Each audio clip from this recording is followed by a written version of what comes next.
Muitas vezes olhamos para o passado para nos compreendermos a nós próprios.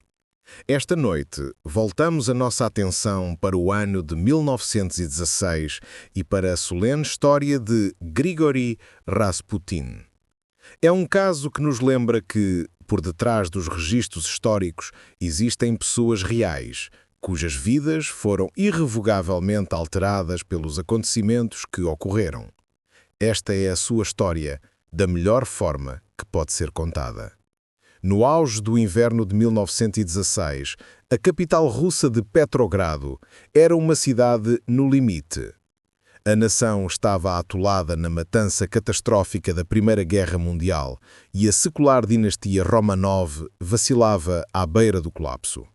No coração desta tempestade política e social encontrava-se uma das figuras mais enigmáticas da história moderna, Grigori Yefimovich Rasputin. Para alguns, ele era um homem santo, um curandeiro e um confidente da própria imperatriz.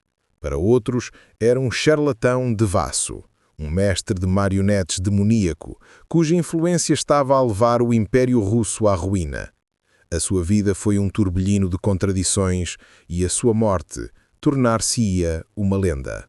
Antes de ser o homem mais controverso da Rússia, Grigori Rasputin era um camponês obscuro da vasta imensidão selvagem da Sibéria.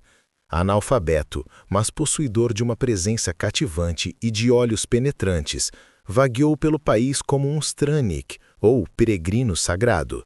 Desenvolveu uma reputação como místico e homem de Deus, capaz de oferecer orientação espiritual e cura. Em 1905, esta reputação levou a São Petersburgo, e através de uma série de apresentações ao círculo mais exclusivo do Império, a corte do czar Nicolau II e da czarina Alexandra. A chave para sua aceitação residia no único filho do casal real, o Tsarevich Alexei. O jovem herdeiro sofria de hemofilia, uma doença genética que causava hemorragias incontroláveis e uma dor constante e agonizante. Quando os médicos convencionais nada podiam fazer, Rasputin, através da oração e de uma presença calmante, parecia conseguir aliviar o sofrimento do rapaz. Este aparente milagre valeu-lhe a devoção absoluta e inabalável da imperatriz. O laço de Rasputin com a czarina Alexandra tornou-se a base do seu imenso poder. Ela via-o como um homem enviado por Deus para salvar o seu filho e, por extensão, a própria dinastia. Quando o tsar Nicolau II deixou a capital para assumir o comando do exército na frente de batalha durante a Primeira Guerra Mundial, a influência de Rasputin cresceu exponencialmente. Através da czarina, a sua voz chegou aos mais altos níveis do governo. Ministros eram nomeados e demitidos alegadamente por conselho seu. Dizia-se que a estratégia militar era influenciada pelas suas visões proféticas. Entretanto, rumores escabrosos circulavam à sua volta. Histórias de orgias de bêbados, corrupção financeira e o seu controle hipnótico sobre as mulheres da alta sociedade escandalizavam o público. Verdadeiras, exageradas ou totalmente falsas, estas histórias pintavam um quadro de um regime decadente e podre, com um camponês siberiano como a sombra por detrás do trono. Para um segmento poderoso da aristocracia russa, Rasputin não era apenas um embaraço, era uma ameaça mortal para a nação. Acreditavam que a sua influência sobre a czarina era desastrosa, enfraquecendo o esforço de guerra e desacreditando a monarquia aos olhos do povo. Russos patriotas, incluindo membros da família real, passaram a acreditar que a única forma de salvar a Rússia era eliminar o monge louco. Começou a formar-se uma conspiração, liderada por 3 homens proeminentes. O cabecilha era o príncipe Félix Yusupov, o herdeiro fabulosamente rico de uma das maiores fortunas da Rússia e marido da sobrinha do czar. A ele juntou-se o primo do próprio czar, o grão-duque Dmitri Pavlovich, cujo envolvimento conferiu à conspiração um verniz de sanção real.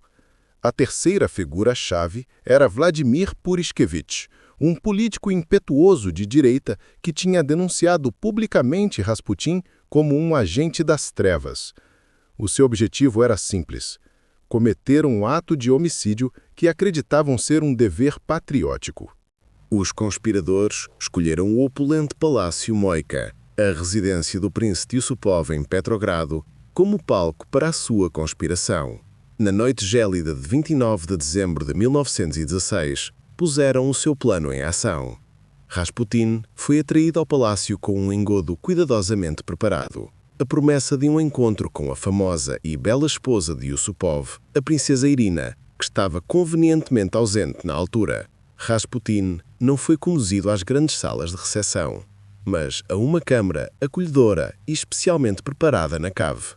Ali, um gramofone tocava e uma mesa estava posta com refrescos. A arma escolhida pelos conspiradores era subtil e, acreditavam eles, indetetável. Um prato de bolos e vários copos de vinho da Madeira tinham sido misturados com uma enorme quantidade de cianeto de potássio, um veneno que deveria ter sido potente o suficiente para matar vários homens quase instantaneamente. O que aconteceu a seguir naquela sala da cave tornou-se um dos contos de homicídio mais duradouros da história, em grande parte moldado pelo relato dramático e provavelmente embelezado que o príncipe Yusupov publicou mais tarde. Segundo Yusupov, Rasputin, aparentemente sem suspeitas, comeu vários dos bolos envenenados e bebeu o vinho envenenado. Os conspiradores esperaram que o veneno fizesse efeito, mas para seu espanto e horror crescente, nada aconteceu. Rasputin parecia não ser afetado, continuando a conversar e a desfrutar dos refrescos. À medida que os minutos se transformavam em horas, a coragem de Yusupov começou a fraquejar.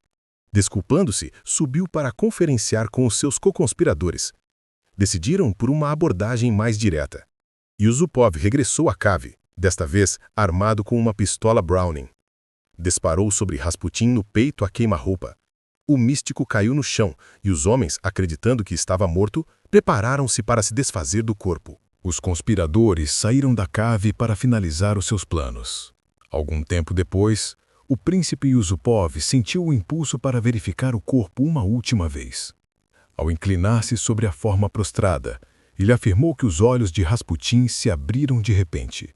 Com um rugido, o homem supostamente morto pôs-se de pé de um salto e atacou Yusupov, arranhando-o antes de cambalear escadas acima e sair para o pátio nevado do palácio.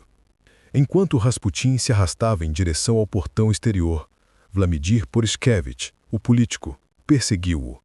Disparou a sua própria pistola várias vezes, falhando 2 vezes antes de atingir Rasputin nas costas e, por fim, na cabeça.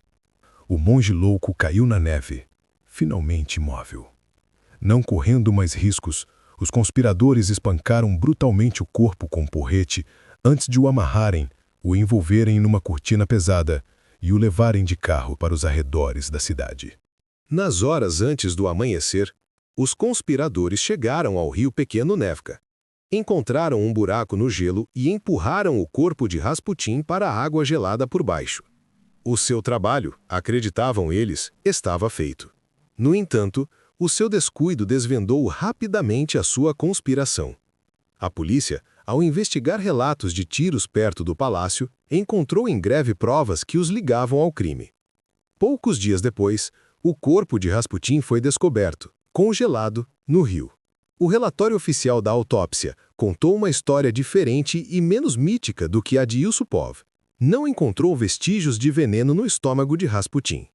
A causa da morte foi determinada como sendo o ferimento de bala na cabeça. Também não encontrou água nos seus pulmões, indicando que ele já estava morto quando foi atirado ao rio. A lenda da resistência sobre-humana de Rasputin ao veneno e ao afogamento era provavelmente apenas isso, uma lenda, criada para fazer o homicídio parecer a morte necessária de uma entidade demoníaca. As identidades dos assassinos tornaram-se um segredo aberto em Petrogrado quase imediatamente. Longe de serem condenados, Yusupov e os seus co-conspiradores foram aclamados como heróis e patriotas pelo público e pela aristocracia. Tinham, na opinião popular, livrado a Rússia de um mau corruptor. Isto colocou o czar Nicolau II numa posição impossível. Deixar impune o homicídio do confidente mais próximo da sua esposa seria um sinal de profunda fraqueza. No entanto, processar membros da sua própria família e da elite conservadora arriscaria uma enorme reação política adversa. No final, escolheu um caminho intermediário, que não satisfez ninguém. Os conspiradores nunca foram a julgamento. O príncipe Yusupov foi exilado para a propriedade rural da sua família, e o grão-duque Dmitri foi enviado para servir na frente persa. Estas punições brandas foram vistas como um erro judicial, erudindo ainda mais a pouca autoridade e respeito que restavam ao czar. O homicídio de Grigory Rasputin destinava-se a salvar a dinastia Romanov. Na realidade, pode ter acelerado a sua destruição. O ato não restaurou a fé na monarquia. Em vez disso, expôs a podridão profunda e o conflito interno no próprio coração do regime imperial. O espetáculo de nobres e membros da realeza a recorrerem ao homicídio e a incapacidade do czar de fazer justiça foi a prova final para muitos de que todo o sistema estava irremediavelmente quebrado. Apenas algumas semanas depois de o corpo de Rasputin ter sido retirado do gelo, a Revolução de Fevereiro eclodiu nas ruas de Petrogrado. O domínio secular dos czares chegou a um fim súbito e violento. Os conspiradores tinham conseguido matar o homem, mas tinham falhado em matar o caos que ele representava. A morte do místico não salvou o império. Foi meramente o prólogo para o seu colapso final e sangrento.